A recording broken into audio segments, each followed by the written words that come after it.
DreamHack Day 3, the end of Super Street Fighter 2012 Arcade Edition Finals. Good sir, tell us your name and your role in instrumenting two of the most dominant teams here in the esports territory, DreamHack. My name is Birger the Geyter. I've been in esports for about 12 years. And I've founded both Lowland Lions as well as Western Wolves. I feel like you are Gandalf the Grey and I am but a mere hobbit in your presence. But tell us the difference between the two teams and why is there a split, if you will?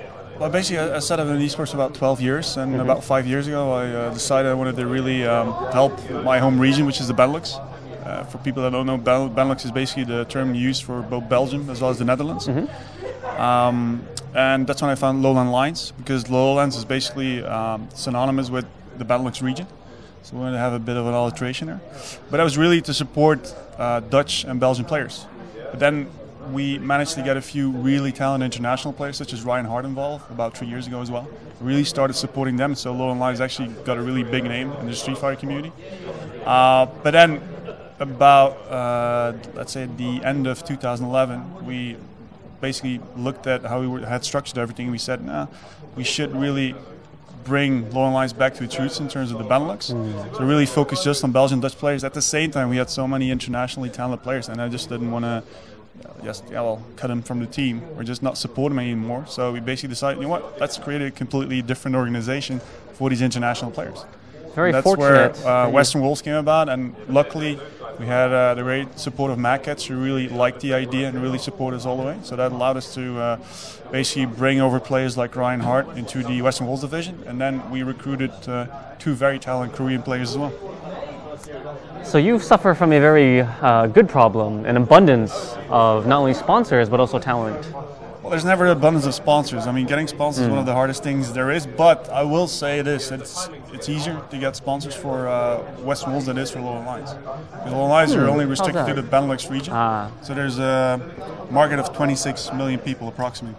Well, with Western Wolves, it's a global thing. I mean, we have two Korean Street Fighter players, obviously very talented with Infiltration, being a multiple DreamHack champion, but also EVO champion. But we also just signed a Korean StarCraft 2 player who's actually competing at this weekend at Singapore at the Intel Extreme Masters, and he actually already got top 4 as well. Wow! He beat Luke Griffon, who got third at the WCS in Sweden, and he also managed to beat Yu-Gi-Oh, a very strong Korean Zerg player.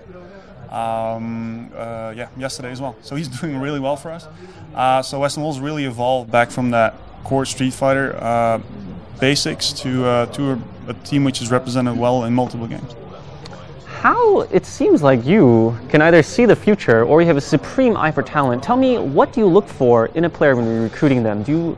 Because obviously, sometimes with the player, they're not as strong when you recruit them, but then they blossom into a multiple-time champion. What is it, the little things that you look for, the nuances? Well, I think it's a combination of experience and then I think luck as well.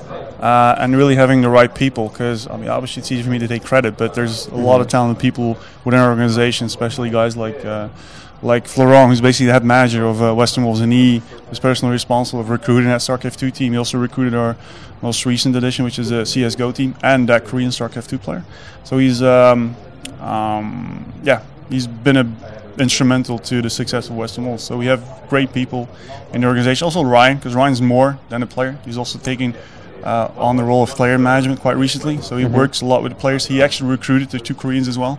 I'd like to take credit for that, but he recruited the He's a scout. He's in charge of that Street Fighter team and recruited the two Korean players, so he's responsible for us actually winning EVO as well. So it's I'm just, as I said, part of a machine which is well oiled at this point, and there's many cogs in that machine, and they all do their jobs really to near perfection. Now, I have been following you all week, sort of tailing you about. You seem to be more on hands as a player, a team manager, than most of the other teams, where they're sort of given their own freedom to do what they will. But you have, you're very instrumental in everything that do the profile pictures, to the lighting, to perhaps what they might say. What is your philosophy when it comes to managing teams?